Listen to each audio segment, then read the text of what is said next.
Welcome, everyone. We're going to take a minute or two while people gather, and then we're going to get going in about 2 more minutes.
All right, we're going to get started. My name is Matt Schwartz, and I'm the CEO of the California Housing Partnership. And welcome to our second annual Affordable Housing Preservation webinar. We're doing this in partnership with some terrific housing providers and policy experts who you'll get to meet shortly. But I just wanted to give a little bit of background first about why we're doing this webinar and why it's so important to us.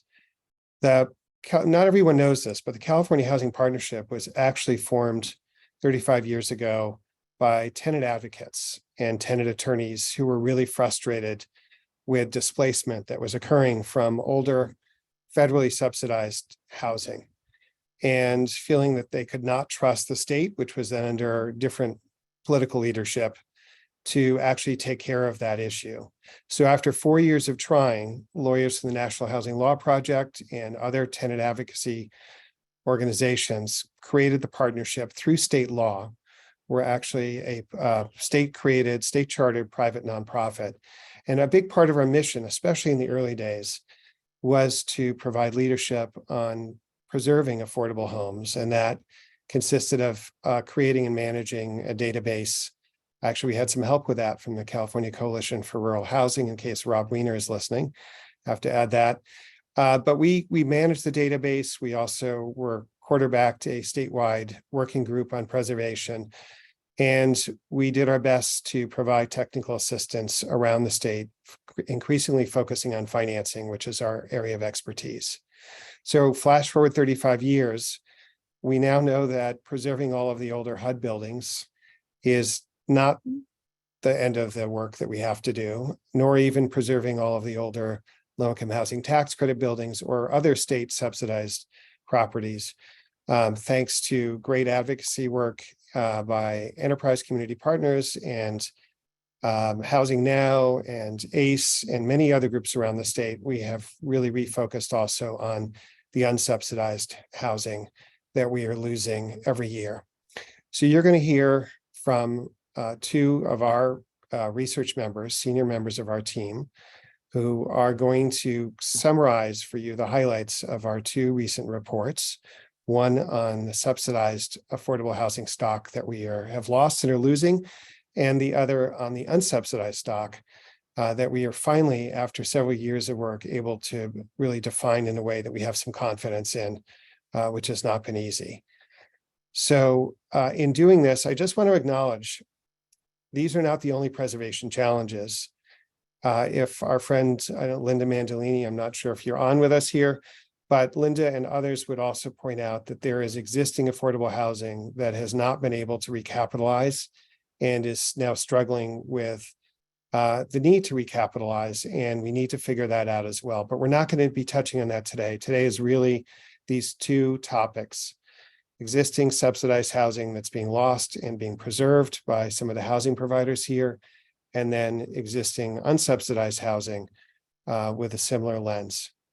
So to kick us off, I'm going to turn this over to Danielle Mazzella, who for a number of years has been really capably leading this work for us on the data side.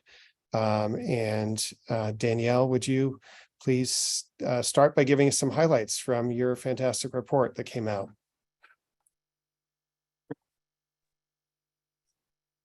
Thanks, Matt. Next slide.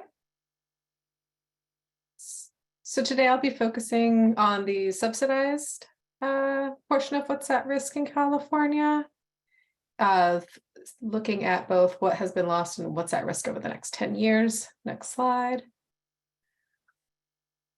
So when we talk about subsidized housing, we're referring to multifamily housing finance subsidized or otherwise restricted by federal and state programs such as HUD, HCD, CalHFA, USDA, and TCAC, as well as a subset of locally subsidized or restricted developments like former redevelopment agencies or land use mechanisms like inclusionary zoning, density bonus, etc.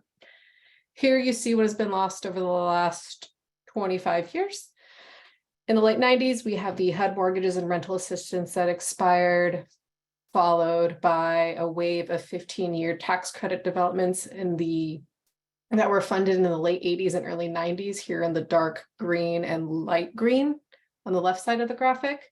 In more recent years, we continue to see this expiration of HUD developments, but a pretty significant exit as well of the 30-year tax credit developments that were not recapitalized, and also redevelopment funded developments at a local level that had typically 30-year affordability restrictions as well in the yellow bars on the right-hand side. As you can see, at a much smaller scale, we have HCD and CalFHA grants and loans that have expired, represented in the lighter blue and darker blue. Next slide. So over the next 10 years, there are nearly 700 developments with more than 31,000 affordable homes at risk over the next 10 years, with the risk levels on the left side of the table very high. Are developments and homes that may no longer be affordable within the next year, high risk in the next 5 years, and moderate risk in the next 5 to 10. Those categorized as low risk are developments that have more than 10 years of affordability remaining, or are owned by stable mission-driven nonprofit organizations with a vested interest in maintaining affordability for their residents. In the map on the right, you can see that the at-risk developments are concentrated in the Bay Area, Southern California, and the Central Valley. Next slide. Looking specifically over the next 5 years, we see that more than 3/4 of the homes at risk were originally funded through tax credits or HUD, project-based rental assistance contracts and loans, and with a small smattering of those funded by the other major programs through USDA, CalHFA, and local funding mechanisms. When we look at the whole breadth of the 10 years, what's at risk continues to largely be subsidized through HUD and the low-income housing tax credit program. The USDA developments that are at risk are largely those with loans with prepayment provisions, where owners can apply to prepay their loans and therefore end affordability, as well as expiring HCD and CalHFA loans and grants. So this is everything from the older permanent loans, much older farm worker housing, rental housing construction program, a lot of the older legacy HCD programs that are still around, as well as local affordability restrictions, largely through, again, redevelopment agencies and other local land use mechanisms. And with that, I will pass it on to my colleague, Matt Alvarez-Nissen, to talk about the unsubsidized portfolio. Great, thanks, Danielle.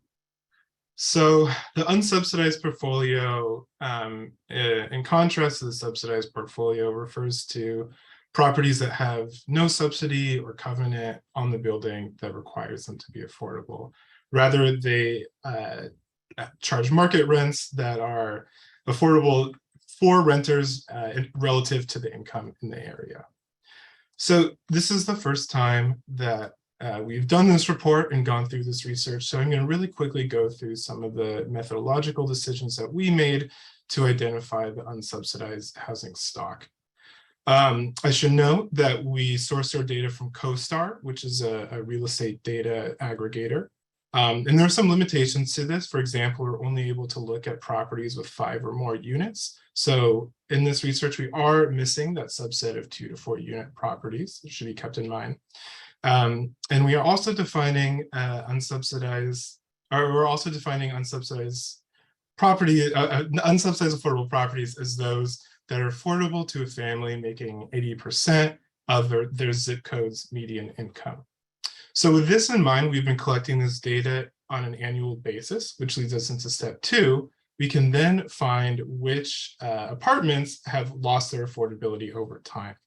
At this property level tracking of lost unsubsidized properties, we can then see what the risk factors are, both at the property level, including things like building age, as well as at the neighborhood level, including market conditions.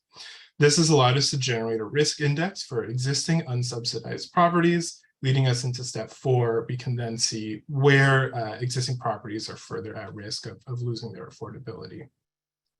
So I'm going to get into the findings a little bit.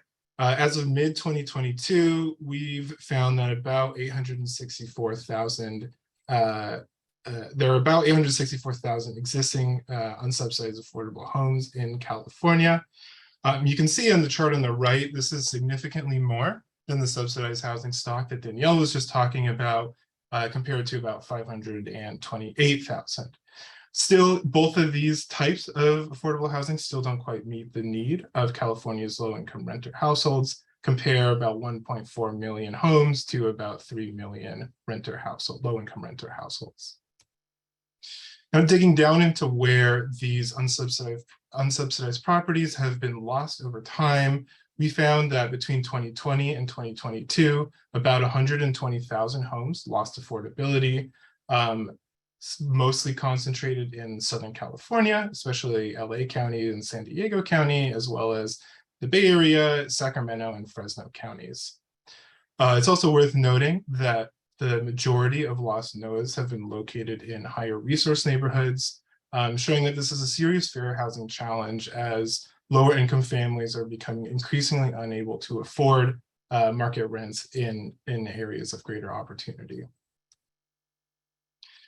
And so based on our research into the lost NOAA homes, we were then able to find where existing homes are at risk of losing their affordability. I should note that the 864,000 homes is a significant portion of the state's overall multifamily housing stock, about 37%. Of that 864,000, there are about 324,000 that are currently at risk of losing their affordability, mostly concentrated again in Southern California and the Bay Area, unsurprisingly. Digging down into where these homes are at risk, we can see the map on the left is just pure numbers. Where are the homes at risk? Again, mostly in LA County, Southern California, as well as the Bay Area, Sacramento, and Fresno counties. However, looking at proportional risk, comparing the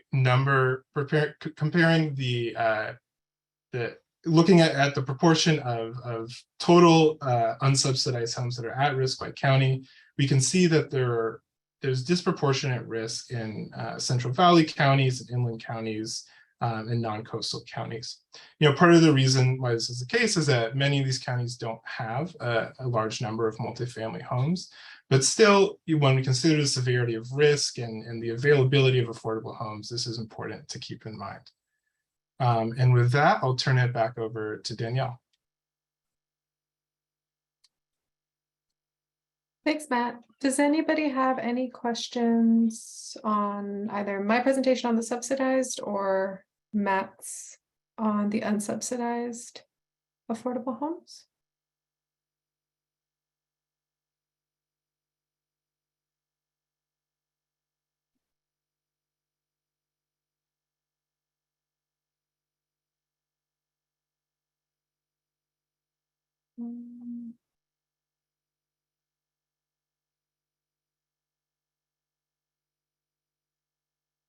Danielle, there's a question for Matt and the methodology there. If he could answer that live, that would be great. Matt, and do you see it?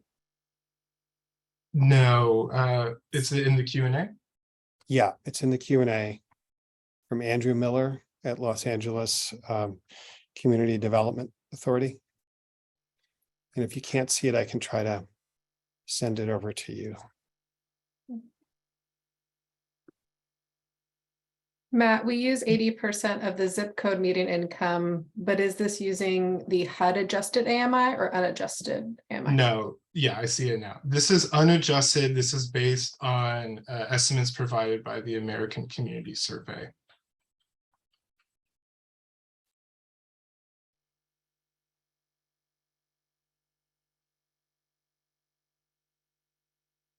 And Matt, if you go back to slide 10, could you say a little bit more about that?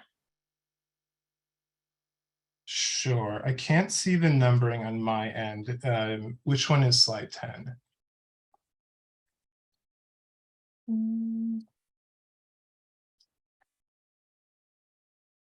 think the methodology. But I'll let Diana say if that's correct. Sure. What is the specific question on the methodology? It's from Diana Castillo. Can Matt provide more background? That's the extent. So it's not, we can't provide a ton more background, unfortunately, because we use proprietary data from CoStar. Both the data itself is unavailable for sharing, as well as our risk methodology. I'm not sure what else you'd like me to talk about our methodology. I'm happy to be as specific as I can, but unfortunately, there are parts of it we're not able to get into specifics. Great. Yeah, Diana, we'd be happy to talk with you more, probably offline, since it probably facilitates more than just a quick answer. And looking at the rest of them, Gideon, yes, we do include both prepayment eligible and maturing mortgages in our preservation database, and then assess risk from there.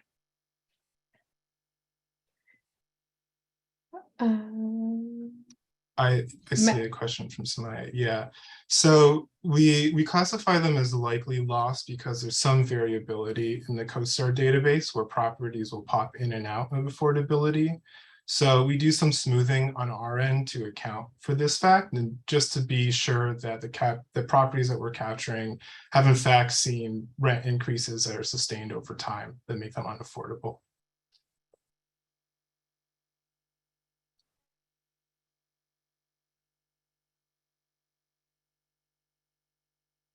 We have a few more minutes for questions, or we can move on.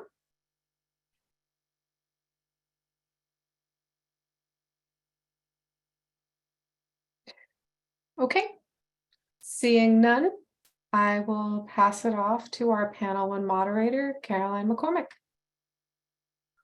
Great. Well, hi, everyone. I'm Caroline McCormack, and I am the Director of Preservation at Enterprise Community Partners. Very much like CHP, we're invested in the preservation of affordable homes in California at Enterprise, both the unsubsidized affordable housing stock and keeping existing housing affordable. And a key portion of this work is supporting the practitioners who are doing this difficult work of acquisition, rehab, and preservation. And that's why I'm super excited that we are joined by two amazing nonprofit developers that you'll hear from today. For this section, we'll have about 25 minutes during which you'll hear from each organization and an example of a preservation project they're working on. And we'll be digging into some of the challenges that come along with this really important work. And then after that, we'll open it up for questions. I've got a few myself, but really encouraging you to pop questions into the chat as you're hearing both developers' stories and the projects they're working on. So first up, you'll hear from Chris Cummings. Chris Cummings is the Director of Housing Development at TNDC, where he has worked on both new construction and acquisition and rehab projects that I've had the pleasure of closing a couple with him, delivering over 300 units of housing in San Francisco. And in his previous role as Associate Director of Housing Development, Chris led TNDC's multi-department portfolio recapitalization plan, which was their 5-year comprehensive plan to rehab 250 of their units. So looking forward to hearing about that. After Chris, you'll hear from Marianne Lim, who's the Director of Portfolio Finance and Policy at EAH Housing. Marianne brings more than 25 years of experience in real estate development, including affordable rental, public housing, home ownership, the whole gamut. And she's responsible for reviewing financial structure of projects in their portfolio and maintaining and reviewing analysis in the post-acquisition transition and execution. So we'll start with Chris. Chris, you're going to have 6 minutes. I'm going to try to, or actually, we'll give you seven minutes. So I'll try to monitor the time, and then after that, we'll pass it over to Marianne. But Chris, over to you. All right, thanks, Caroline, for the introduction. And again, I'm Chris Cummings. I'm the Director of Housing Development at the Tenderloin Neighborhood Development Corporation up in San Francisco. As many of you may already know, TNDC got its start solely doing preservation work in and around the Tenderloin. And we have since expanded into new construction and also expanded geographically now in 9 different neighborhoods in San Francisco. Next slide, please. But true to our roots, preservation for TNDC remains an integral part of our development strategy. Right now, our primary focus is on acquiring and preserving unsubsidized multifamily properties with a high percentage or proportion of naturally occurring affordability, aka NOAH. And we also have been targeting some subsidized properties, specifically those that are at risk of losing affordability restrictions, et cetera. And over here in the Tenderloin, again, it's one of our core neighborhoods. We have an abundance of rent-controlled properties, typically with a higher percentage of NOAH households. So we're really, our focus is on big buildings in and around the Tenderloin neighborhood. And overall, our target preservation strategy is, number one, we acquire the building. Number two, we try to invest in a light rehab to handle the near-term capital needs. And then, of course, we ultimately want to syndicate or re-syndicate the property with tax credits in order to deliver a much more comprehensive rehab and make that property as quality as possible. And of course, as everyone is probably aware, tax credits are relatively non-existent for rehab properties right now. So TNDC is often finding that we have to invest more upfront in the rehab to have a longer hold period for which we can then access tax credits. Next slide, please. So over the past few years, TNDC has really ramped up our capacity around preservation work, and we developed a pretty significant list of metrics that represent solid opportunities for us. Among those metrics, we look for very large buildings, the bigger the better. Typically 60 plus units is our threshold, and that helps us deliver better economies of scale financially. We want to focus on our core geographies, again, both the Tenderloin and South of Market neighborhoods. We want to prioritize populations that are at risk of eviction or displacement. And of course, we want to align with the city of San Francisco's preservation goals. And overall, our preservation goal here at TNDC is to try to acquire 1 or 2 of these large buildings annually. Next slide, please. Now, I just want to look at the opportunities here for preservation, specifically those opportunities in San Francisco. And recently, the Mayor's Office of Housing in San Francisco, they just expanded their housing preservation program. It used to solely be focused on smaller buildings, but now they've recently expanded that to larger and SRO buildings, which is great for TNDC. And currently, there's $75 million available in 2023 to acquire and rehab these unsubsidized buildings. We also are one of the only municipalities in the state to have a Community Opportunity to Purchase Act or program. I don't want to get too much into the weeds on that, and I can do so in the Q&A, but I want to just name that the COPA program in San Francisco is quite successful. And I want to caveat that with its success is really based on a consistent funding source for preservation work, and also a stable of nonprofits that have the capacity to actually take on the work. Also, interestingly enough, San Francisco currently, for the first time in a while, has a weak multifamily real estate market. And it's really the opportunities are ripe right now for nonprofits to come in and buy these big multifamily buildings at a relatively lower cost than we had seen prior to the pandemic. I also want to name that one of the city's main priorities here in San Francisco for preservation is really focused on geographic diversity. They really want to target their preservation investment dollars into neighborhoods that are relatively underserved by existing subsidized affordable housing. Next slide, please. So while TNDC fully supports the city's priorities for geographic equity, I have to say that it does present some really interesting challenges for our organization. It's really challenging us to explore new neighborhoods outside of our core geographies to match the city's geographic diversity goals. Again, finding those neighborhoods that are underserved by affordable housing, whereas the Tenderloin is oftentimes better served by existing subsidized affordable housing. Oddly enough, most of the city's target priority neighborhoods are lower density and don't have a lot of these big multifamily buildings. So TNDC is really like searching far and wide in these neighborhoods for these large 60+ unit buildings when they're very scarce. And then finally, when we're moving into new neighborhoods, TNDC, we really want to ensure that we can gain the trust of the residents in the building and the community in these areas where TNDC can oftentimes be an unknown quantity. So, over the past few months, we've been kind of seeking what I lovingly refer to as these quote unquote unicorn properties, a big building in a target geography for the city and a place where TNDC can confidently fit into the community and make sure that we can earn their trust. Next slide, please.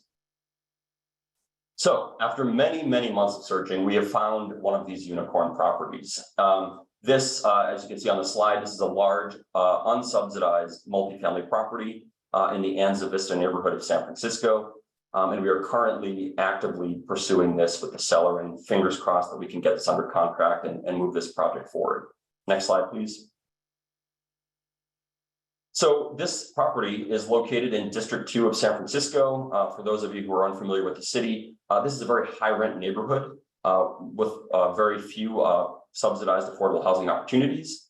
Mostly the Marina neighborhood, the Presidio you can see there, and Presidio Heights, again, all very expensive neighborhoods to live in, and is one of the city's top priorities in terms of districts for preserving housing and delivering more affordable housing.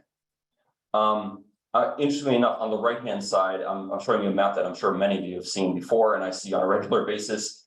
This is, of course, the TCAC HCD 2023 opportunity map. And you can see that this property is located in a sea of blue. Again, those are the high and highest resource census tracts in the city. And I wanted to kind of draw your attention to a very interesting parallel here, where many of the cities, or most of the city's priority districts, are also the high and highest resource census tracts in the city of San Francisco. Again, mostly on the west side of the city. Next slide, please. So now I just want to kind of illustrate how this property, the Anza Vista property, aligns with TNDC's preservation metrics. Again, as I've said, this is a really large building. It's 64 units, so it just barely passes our 60+ unit threshold. It's currently rent controlled, under the San Francisco rent control ordinance. And we think it's roughly 30 to 40% of the households are naturally occurring affordable.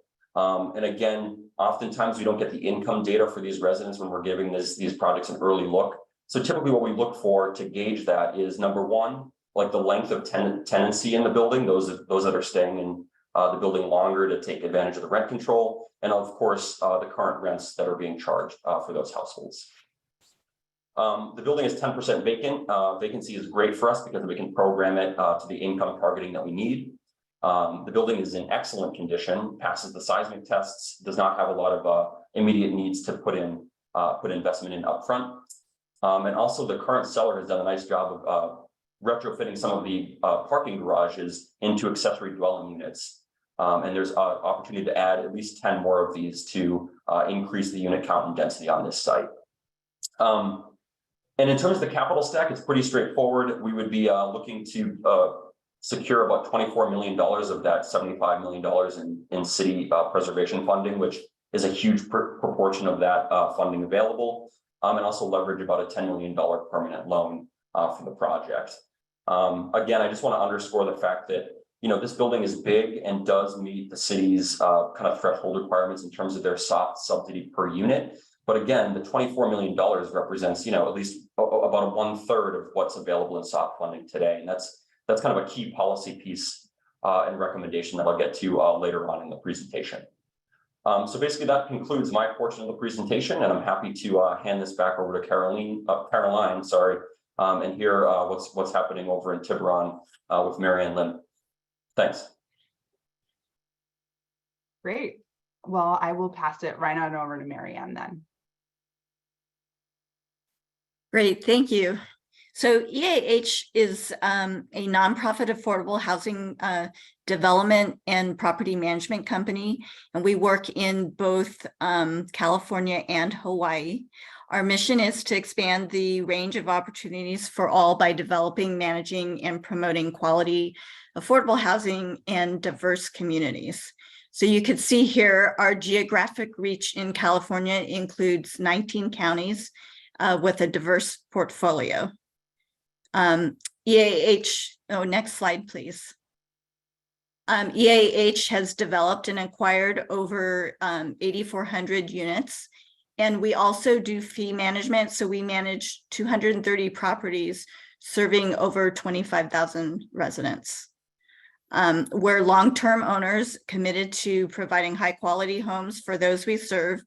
And, you know, being a 55-year-old organization, many of our older projects and acquisitions are in need of rehab. We currently have 5 rehabs from prior to when 4% tax credits and bonds went competitive in conversion. But our current pipeline includes 2 preservation deals in construction. One is a public housing project converting to tax credits using HUD Section 18 demolition disposition. And another that had an HCD loan that was going through HCD's loan portfolio restructuring program.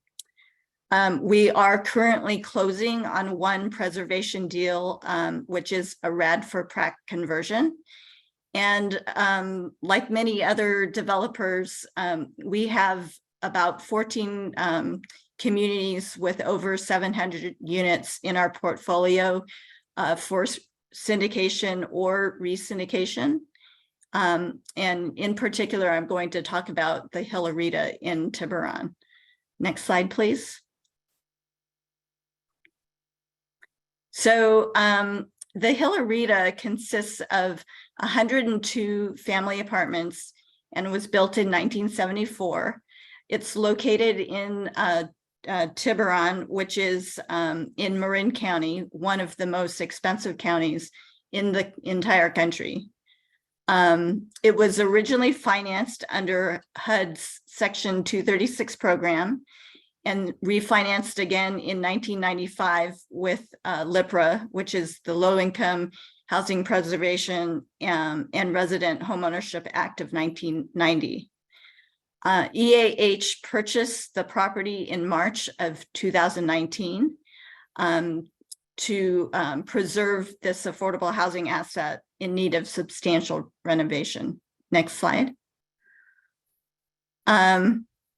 As you can see from this, there is a huge differential between the HAP rents and the fair market rents.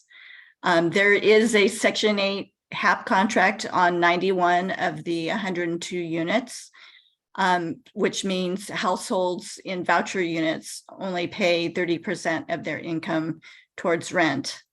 And this HUD rental subsidy allows the community to provide deeper affordability, serving mostly extremely low income and very low income households in a highest opportunity resource area. So the loss of this affordable housing stock in a high cost area as Tiburon would be irreplaceable. Next slide. So like I said, EAH purchased the Hillarita in March of 2019, when the 4% deals were still non-competitive. It went through planning approval, which was secured, unfortunately, in December of 2019.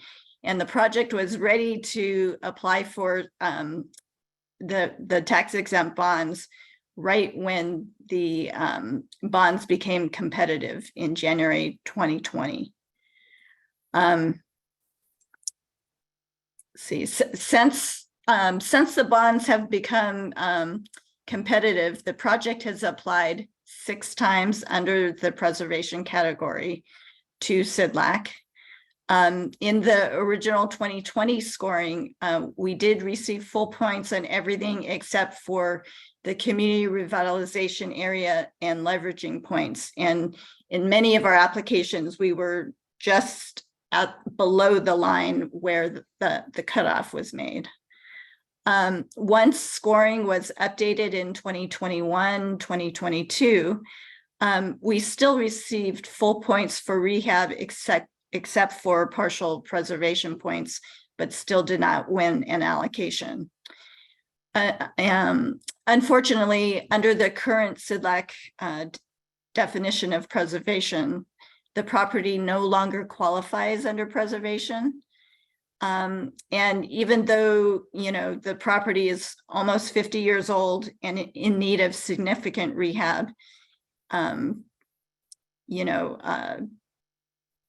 we don't really have a path forward since the existing HUD use agreement is not yet set to expire. The other rehab pool is also too small for a project this size with this amount of need, and given the age of the property.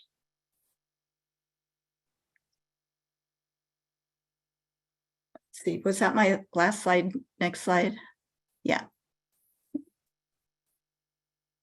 Okay, thank you. Oh my gosh, soul crushing to hear about the Hillarita. Thank you so much for getting into the details of that. So for now, we're going to get into some more specific questions. I've been tracking the ones that have been coming in through the chat, but I first wanted to kind of touch on some of the challenges you all lifted up. You talked about a couple, but in thinking of like what the challenges your projects came up against, can you kind of lift up for each of those case studies what the sort of top line challenges have been for you? Chris, you talked about unsubsidized affordable housing. Marianne, you're talking about existing deed restricted housing and trying to recapitalize and extend affordability. So maybe lift up 1 to 3 of the sort of top line challenges that you're coming up against. Maybe we'll start with you, Chris. Yeah, I think the big 2 for the case study that I presented, number 1, which I named in the presentation, is TNDC entering into a new neighborhood that, we're really an unknown quantity. When we acquire these unsubsidized buildings, it does take a lot to earn the residents' trust, and those residents' trust are paramount to our success in being able to deliver the rehab that we want and then own and operate the building in perpetuity. So that's number 1, is really breaking out of our core communities and exploring these new neighborhoods that we're unfamiliar with, and a lot of folks might be unfamiliar with TNDC and how we operate.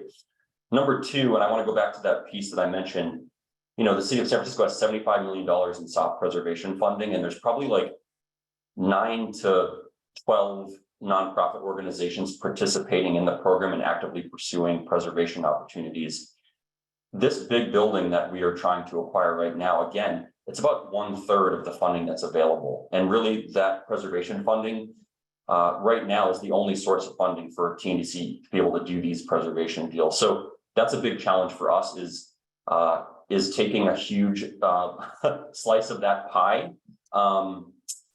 for one project, even though it's a solid project in an underrepresented neighborhood. That is a big challenge for us and for the city.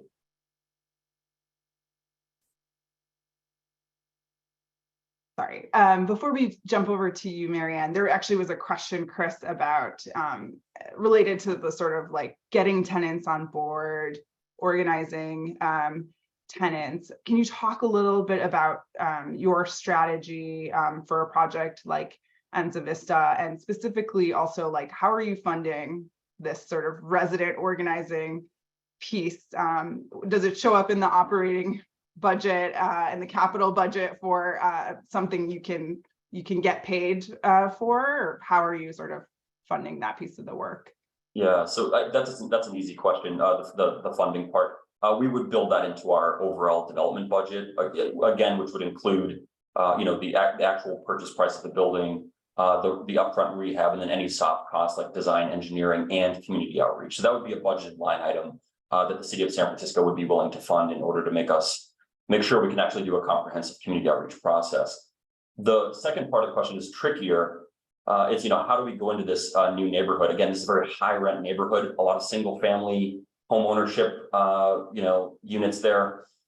We TNDC typically likes to engage in strategic partnerships first to really understand like what are some of the community organizations operating out there. What are some of the nonprofits and other community resources that we can talk to first. And then ultimately, we start to present ourselves, our organization, to the residents of the building through a series of community meetings. I hate to say it, but sometimes when people hear the Tenderloin Neighborhood Development Corporation, they think we're bringing the Tenderloin to their neighborhood, but that is completely false. We custom tailor our management and our services to meet the population of a particular neighborhood. So again, we engage strategic partnerships, and we do a lot of community-focused meetings with the existing resident population. Great, thank you. And Marianne, can you talk a little bit about your challenges? Sure. So, since our permits were ready in December 2019, due to funding delay, we're in the process of reapplying for permits, and actually had to redo the drawings to be done under the new building code.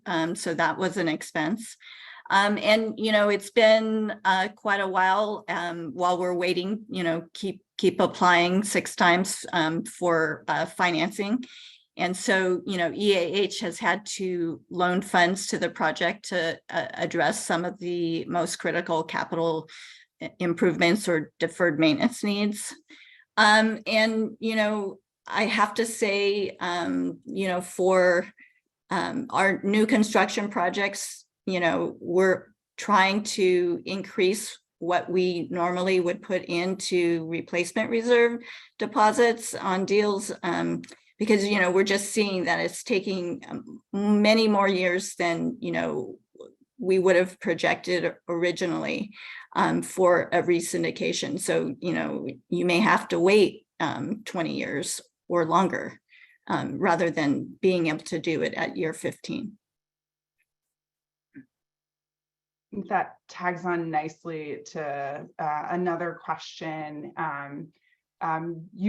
Your organizations have been doing this work for a while, and I'm assuming as you've done more of it, there's lessons you've learned. Marianne, you just talked about capitalizing a larger replacement reserve to make up those gaps in between recapitalization. What are other new ways of working you've had to adopt, understanding how these projects have worked and over the longer sort of operational horizon? And Chris, I know TNDC acquired a bunch of buildings in the 90s that you're doing hybrid 4%, 9% structures to bring resources into. Can you talk a little bit about those sort of organizational ways of working that have had to change? Yeah, I think that's a great point, Caroline. So TNDC, again, we got our start acquiring buildings in and around the Tenderloin, and actually a good chunk of our portfolio are smaller subsidized buildings, 30 or fewer units, and those are some of the hardest for us to operate, from an operating expense standpoint, and also some of the hardest to recapitalize. So if 4% were readily available as they were a few years ago, what we would probably do is we would probably pair up a bunch of these together and do a large scattered site execution. Of course, with 4% credits being relatively impossible for rehab projects, I hate to say, we have to get a little bit more creative in leveraging other sources of funding. And TNDC and others in San Francisco have the luxury of the city and county of San Francisco having their own geographic set aside for 9% credits. And TNDC is right now we're churning out 9% rehabilitations, not only across our portfolio, but also for any new acquisitions that we want to recapitalize up front. I think we have at least we have about 4 projects that will be using 9% tax credits for rehabilitation. Again, we would love to do the 4%, but we just can't access them right now. Just another quick thing I'll name, and this I'll go super quick on this one, but oftentimes we're buying these big old buildings in the Tenderloin, and we have to be really mindful of building out the space for our property management team, for our social services team, which we have on site at all of our properties, and community space for resident gathering.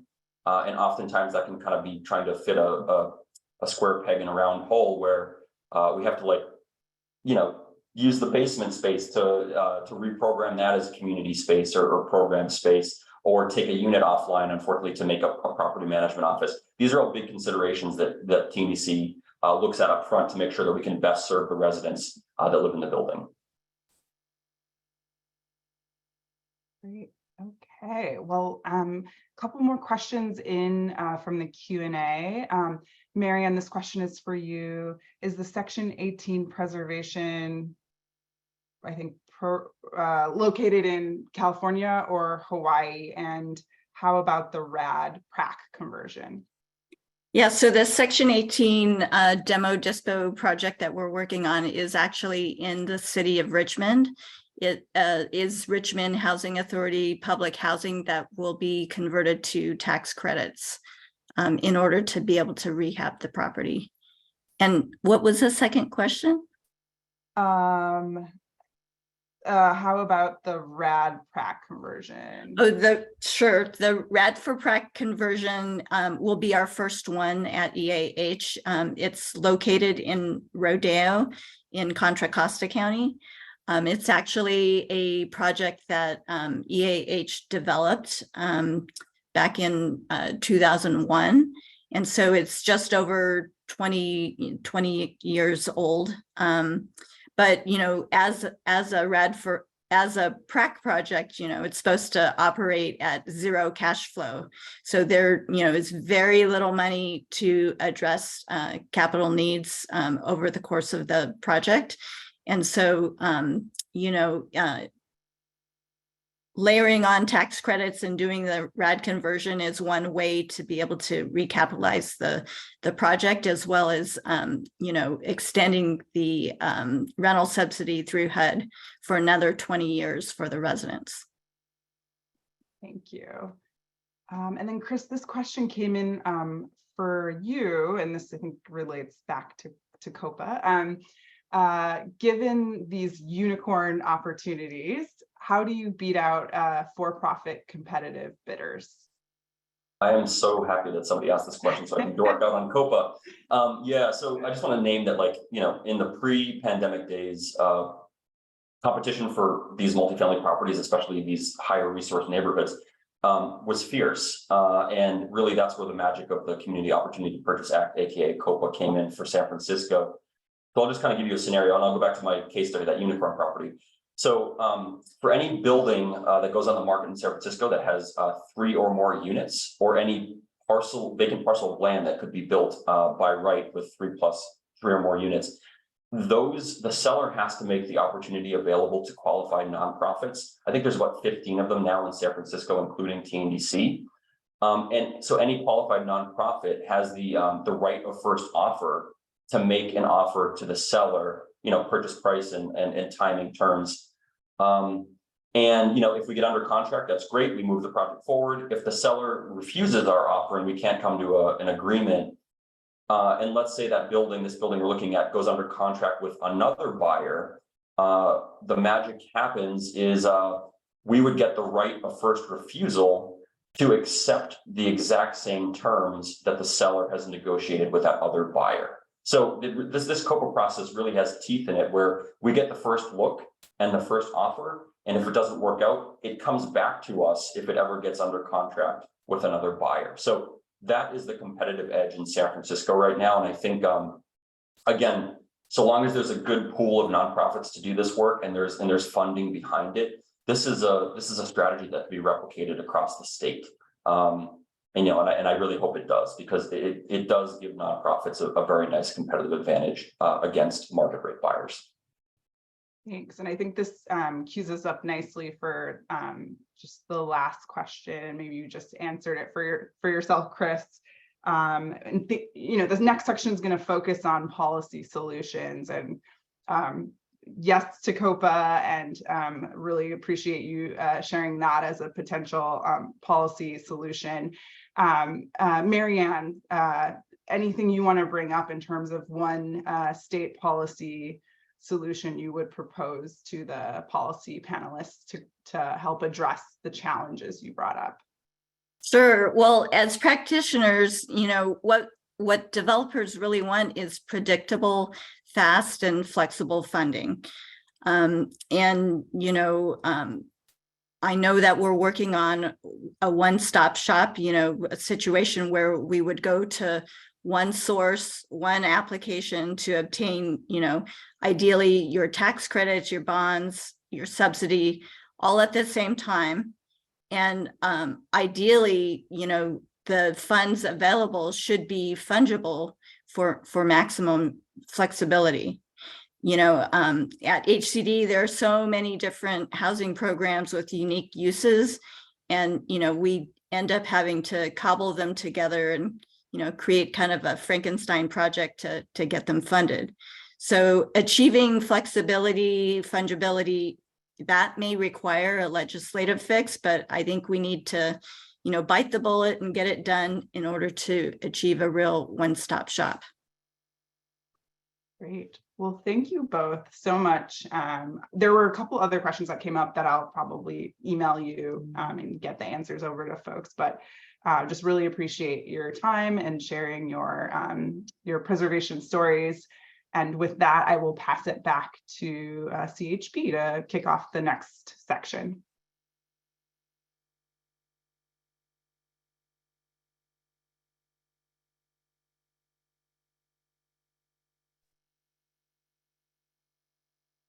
You're on, Abram. Perfect. Hey, everybody. My name is Abram Diaz. I am the policy director at the Nonprofit Housing Association of Northern California. And I love talking about this topic. It's something that we've been working on for years, and I always love reading CHPC's report on this.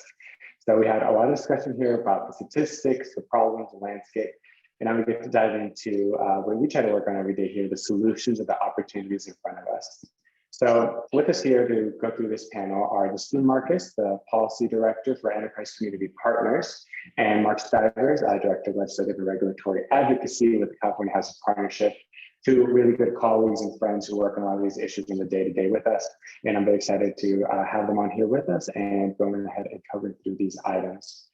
So we've heard about the serious need and the risk if we allow the regulatory agreements to expire on government subsidized affordable homes or these conversions. So now we want to switch to what our state and local leaders see as the best ways to address these issues themselves. So to briefly respond to us on some of the policy proposals that we discussed here earlier in this webinar.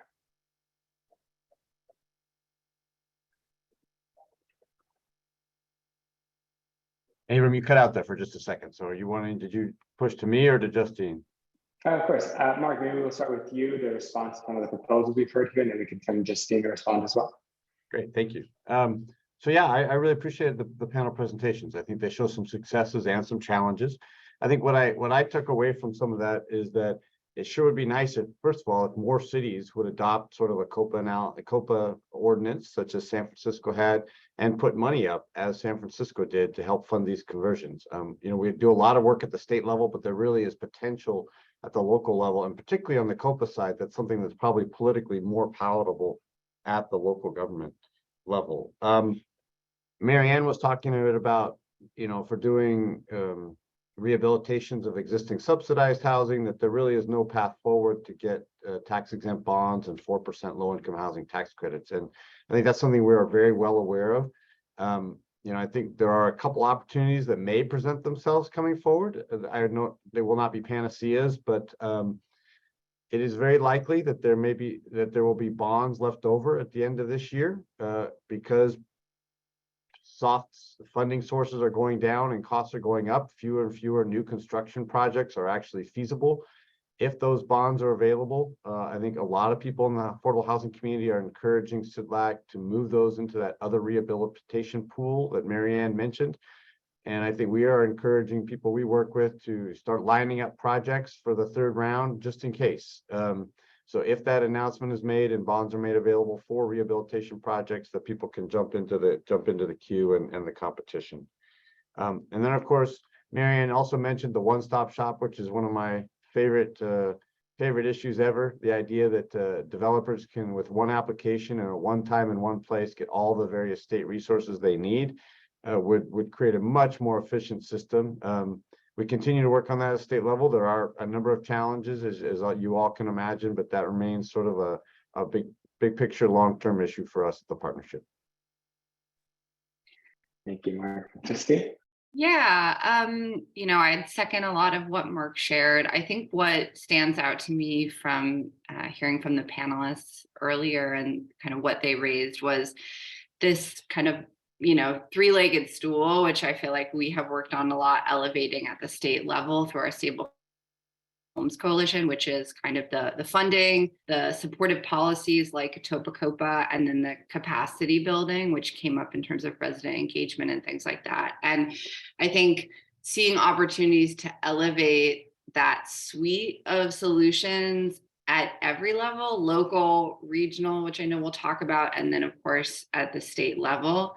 And it is, I think, a political challenge to make headway. I want to shout out if there's anyone working in San Jose on the line today who just had a real tough fight with their COPA policy in San Jose. And so I think that what I'm eager to talk about with both of you is not only the policy solutions, but also the coalition building and narrative work that we need to do to really create some windows of opportunity to advance these policies across all levels.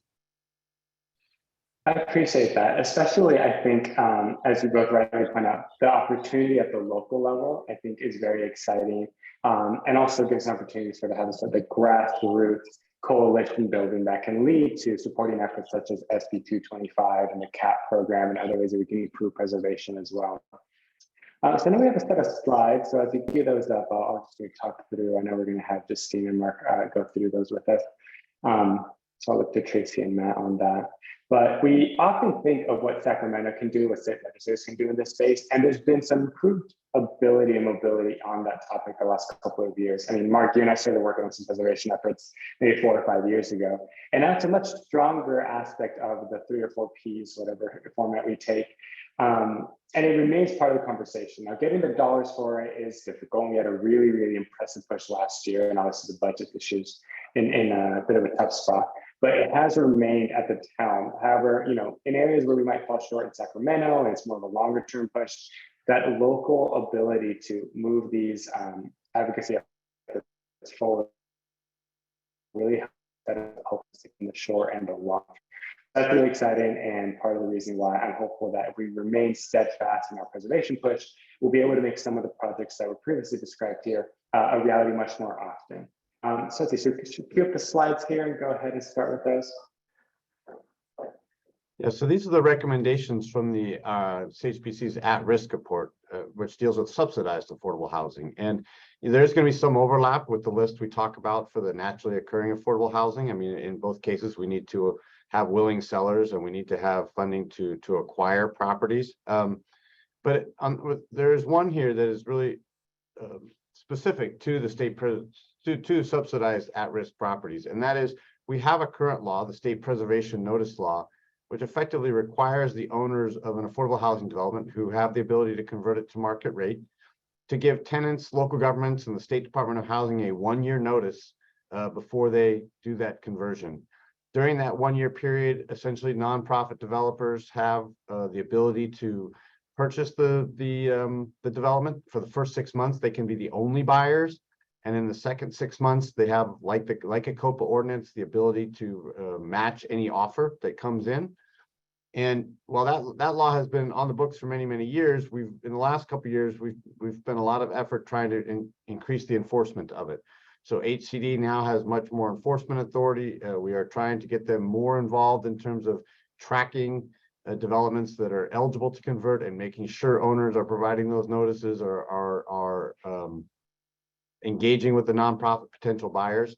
And for example, we had a development down in San Luis Obispo just the other year that it was a development that had the ability to convert to market rate. The sellers had lined up a buyer who were going to do that conversion to market rate. And all of a sudden, the community kind of rose up. Hey, they never provided the notice to the tenants, to the local governments. And through that preservation notice law, we were able to stall that first sale, bring in the housing authority as the buyer, and that development has now been preserved long-term as affordable rental housing. And so the preservation notice law works. We are just trying to ensure that both legal advocates have the tools and that the HCD is, more importantly, is being proactive in its enforcement rather than reactive. A second item that I think is an opportunity, and this is both for at-risk and NOAA affordable housing, is the best opportunity we have for funding going forward is Assemblywoman Wicks's AB 1657, which would put a $10 billion affordable housing bond on the 2024 ballot. I think many of you remember bonds we've done back in 2018 or even 2006, and that funded the state's affordable housing programs for many years. Under this $10 billion proposal, $5.25 billion would go for the state's multifamily housing program, which can do both new construction and preservation of at-risk affordable properties. This bond also would have $1.5 billion for preservation efforts. And Justine will talk about, the program that we would put some of that money into on the next slide. And then lastly, the third item on this bullet is one that you'll see on the NOAA acquisition as well. This is one that I worked on with Abram a couple of years ago when he was in the legislature. And the idea is, how do we incentivize, where we can't get COPA ordinances that require developer owners to work first with nonprofit buyers? How do we at least incentivize owners to work with our folks, to sell to our folks rather than just go straight to the market and bypass the affordable community? And the idea here is that many of them have capital gains liabilities, and when they do sell, they're going to have to pay a lot of taxes as a result. And if we can give them some tax relief on that capital gains side for selling to a preservation buyer, that makes our folks look very, very attractive. And so AB 1911 that's mentioned here on the slide, it was a bill that we pursued in 2022 to create that tax credit, the capital gains tax credit for the sellers of housing that either at-risk affordable housing or NOAA acquisitions that would that decide to sell to a nonprofit developer. We did not pursue it this year, just given the budget deficit, but we will come back and work on that at another time when the budget prospects are a little bit better. So we can go to the next slide, and I think Justine, we're gonna have you lead there. Sure, thanks, Mark. And you'll see a number of items that Mark highlighted, carry over into the unsubsidized affordable preservation space. So the first item is a new state funding program specific for acquiring and preserving the unsubsidized affordable housing, affectionately known as the CAP program, the Community Anti-Displacement and Preservation Program. This is something we have been working to socialize and push for the last couple of years. We got nearly to the finish line last year, and we're back at it again this year with SB 225, authored by Senator Caballero, and kind of a companion $500 million budget request. As both Abram and Mark have alluded to, we have a challenging budget environment this year, but I think what is really exciting about this effort is the incredible coalition that has been built around it, and that is able to cut through the challenging narrative that we're up against with the budget to say we've got not only our affordable housing developers, our CDCs, but our tenant organizations, our community-based organizations. We have, over 100 coalition members and really working across the Senate and the Assembly to elevate that this year with the goal of creating that dedicated program that then future funds could funnel into. So I'm going to just do a call back to the statewide bond that Mark mentioned, which would have money set aside for preservation, including for unsubsidized, that we imagine would flow into a CAP-like program if it were created. The second is a statewide TOPA-COPA type policy. This is another effort that has come out of the Stable Homes Coalition that I mentioned a few times. Enterprise is really proud to co-convene that coalition along with our partners at Housing California and public advocates. And we've worked on the CAP program as well as this statewide TOPA-COPA. This is a multi-year effort to really do a lot of legislative education around the issue and build momentum. Assemblymember Kalra is working on this bill starting last year. Now this year is now a 2-year bill, so it'll likely get taken back up next year, but that's AB 919. There's also one of the tenant protection bills that is just advanced out of committee yesterday, which is SB 567, which is really a follow-up to the tenant protections bill, AB 1482, that was passed in 2019. This bill really kind of goes back to that agreement and says, what's working, what's not, how can we fill some of the gaps and close some of the loopholes that have, kept tenants exposed to the type of displacement and unjust evictions that AB 1482 was really trying to prevent. I believe the bill has now been amended, so it's really limited to the just cause eviction provisions of the bill. I believe it no longer includes the lowered rent cap. And then Mark already mentioned the incentive for private owners to sell, that kind of tax credit incentive.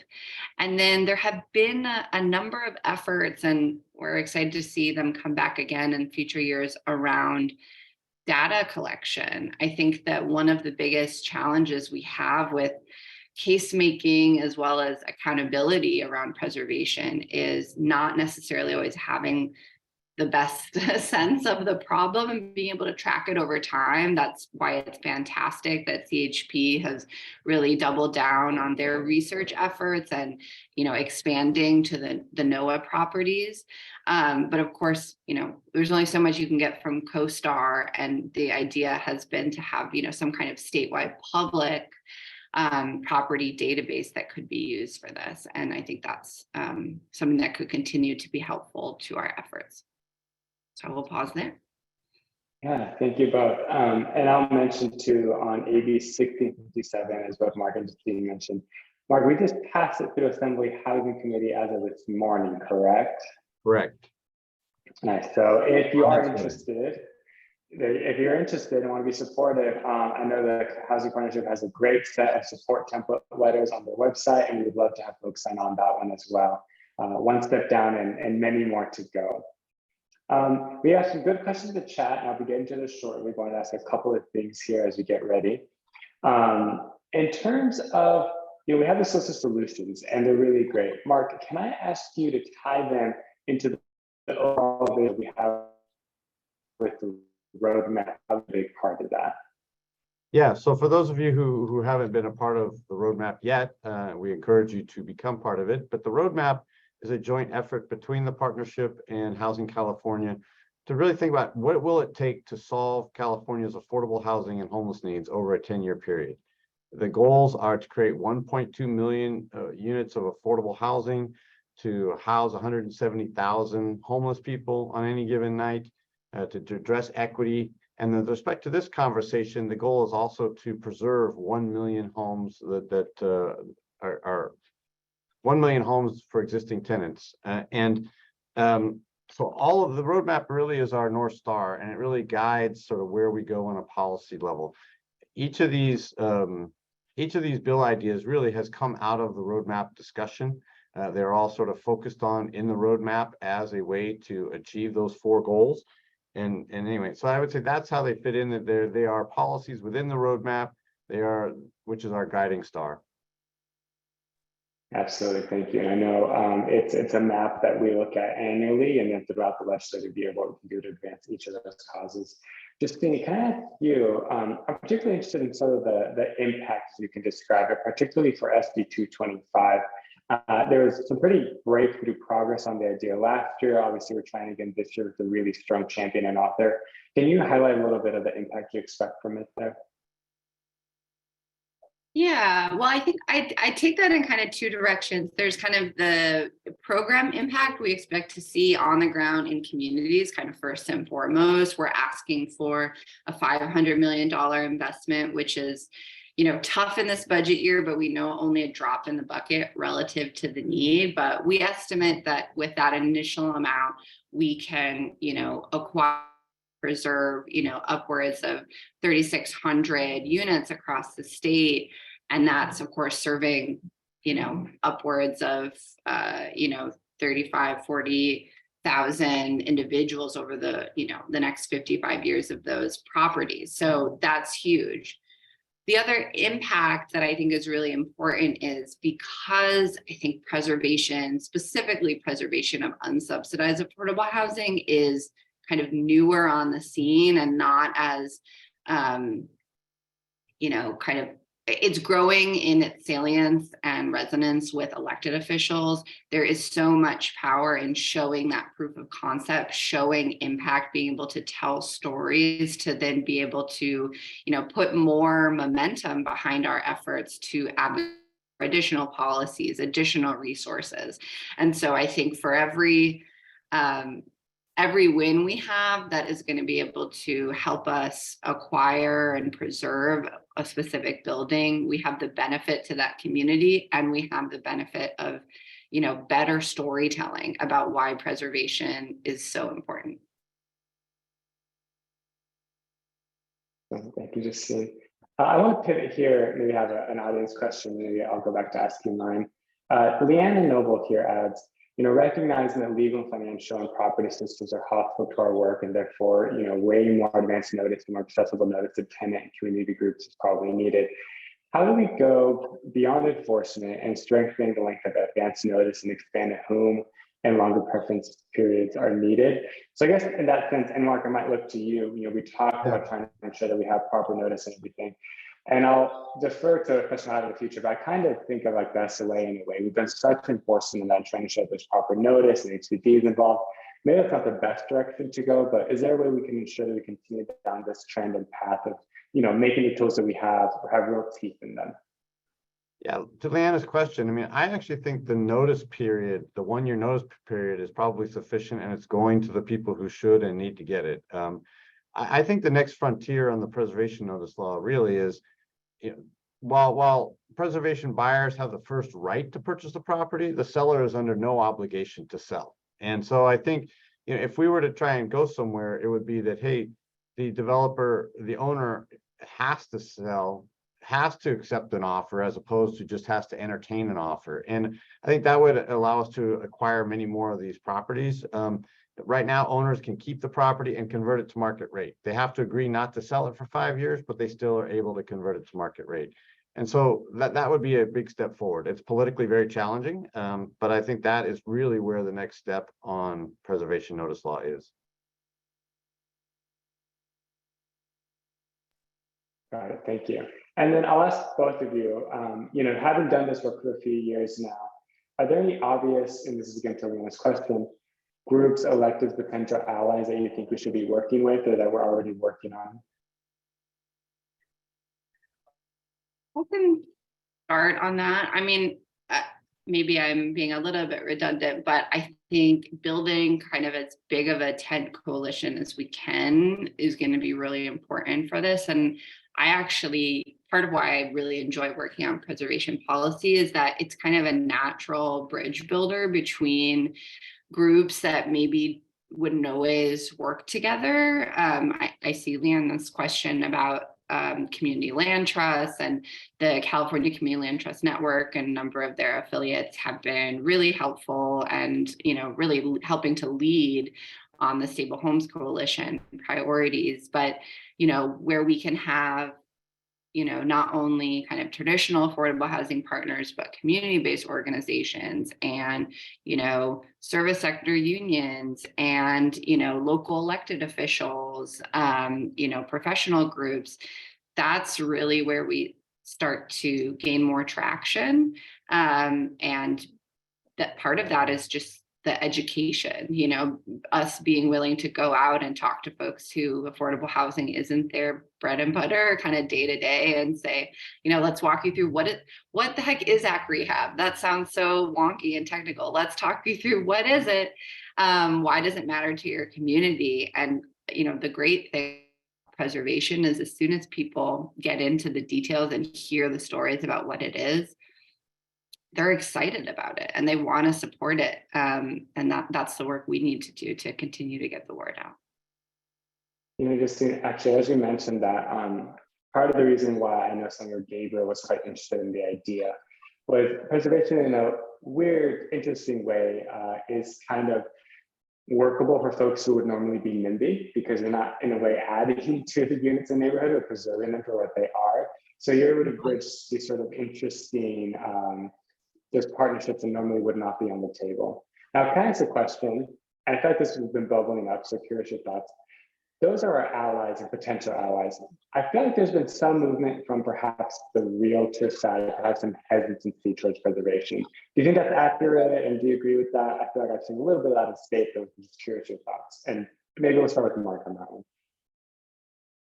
Yeah, the realtors are always an interesting organization to work with. I mean, they've become much more aggressive about the smaller properties, making sure that they remain in the home ownership side. They are really opposed to, allowing tenants to whatever. They're really opposed to sort of anything that would keep smaller developments of 1 to 4 units as rental housing. They want to essentially convert all those to ownership. So that has really been a barrier on the small property side.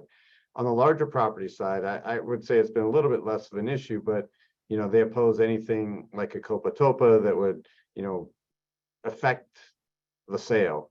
They are a little bit more supportive on the incentive side, like the capital gains tax credit that Assemblyman Gabriel authored, but anything that's sort of mandatory or inhibits the sale or even affects the sale, something they've been pretty jealously guarded. But, they're just one interest group, and I think we have to find ways in the legislature to do coalitions that can move bills through even in spite of opposition. I would co-sign all of that. And, I think we just have to name a little bit that part of what preservation is about is disrupting the status quo of buildings just circulating perpetuity in the private market.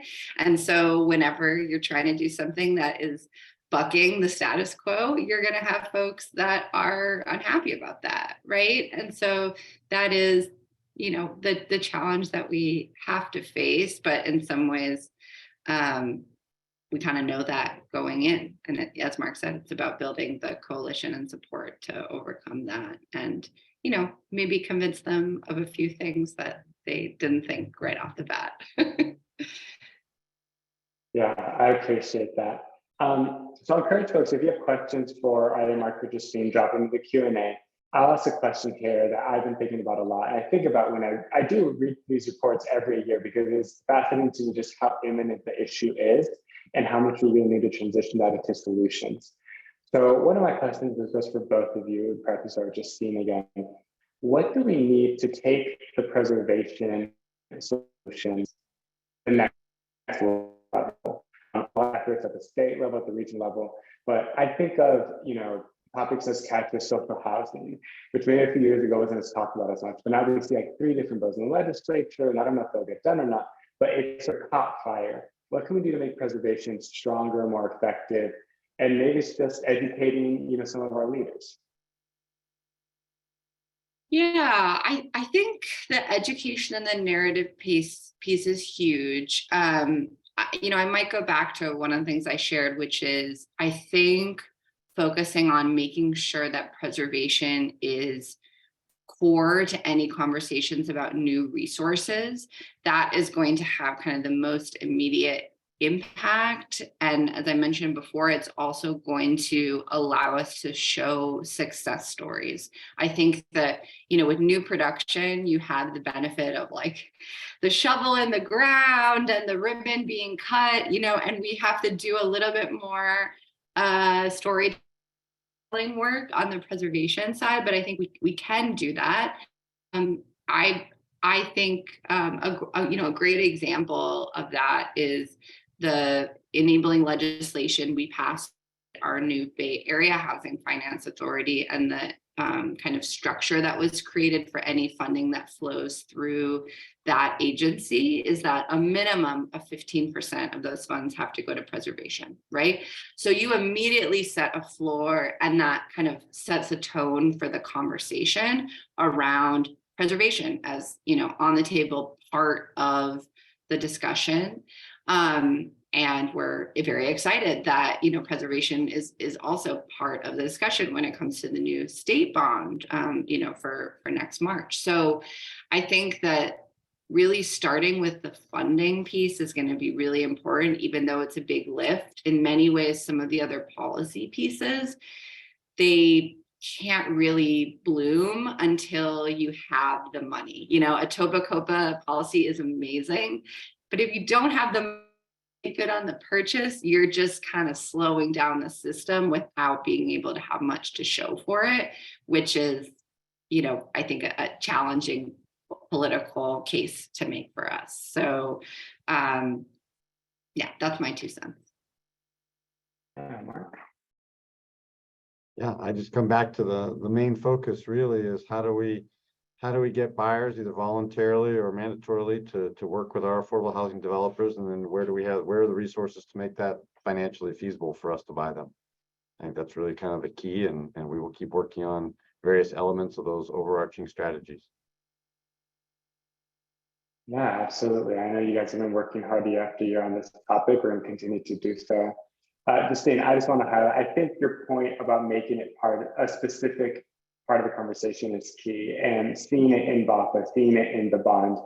I mean, with hopefully those 2 ventures being successful in the long term, that's a very practical and real result and win for preservation that hopefully plants a flag for the importance and the need. And we can build off of that momentum and show the progress that we're able to make. So I always appreciate Enterprise and the California Housing Partnership's leadership in this space. I think we've had some good breakthrough wins, and I know we want to have some more.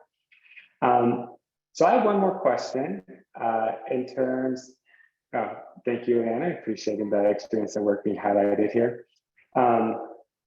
Sort of in wrapping this up, if you had, putting you on the spot, and I did not prep this question for you before, if you were talking to a legislative leader on this, and you had 30 seconds to pitch them on the points of preservation, what would you say? And this might help educate for our folks watching this, and for myself, how we prepare them on this part of the 3 or 4 piece. I always think the tagline on this is, you know, the first thing you need to do is preserve what you have. You know, when you've made a huge investments in affordable housing, you can't just let that go. You really have to keep it up. And I think that has generally resonated with folks from my perspective. The thing I always say, and anyone who's been in meetings with me is so sick of hearing me say this, but I always say, you know, preservation is a 2 bird, 1 stone, or 2 bird, 1 seed approach. You are stabilizing families today, you're preventing displacement and homelessness today, and you are, you know, growing and maintaining our stock of deed restricted affordable housing for, you know, families for generations to come. And that's the best kind of return on investment that you're going to get. Well, thank you both. I think both of those are really good, easy takeaways for anyone talking about this topic. That concludes our section of the panel. Happy to turn it back over to Matt. But thank you both again for sharing your expertise with us, and looking forward to working with you on getting some of these solutions done, hopefully over this next year. Appreciate your partnership, Abram. Thank you, Abram. Thanks so much, Abram, Justine, and Mark. And before that, Caroline and Chris and Marianne. And of course, before that, Danielle and Matt as well. And I just want to say that particularly Leanne, thank you for highlighting that these are people's homes we're talking about. And we fall into talking about them as units, but it's really important to remember their homes, as Justine just referenced. And that's why we do want to work closely with tenant advocacy organizations and representing people whose homes these are. So stay tuned for more on the preservation policy push front. We will email everyone with who participated here with a link to get you to the slideshow and to the recording as well afterwards. And thanks to all of you for everything you're doing that we might not have gotten to highlight today, because this definitely takes more than a village. It takes a state, and we have a long way to go. So thanks, everyone.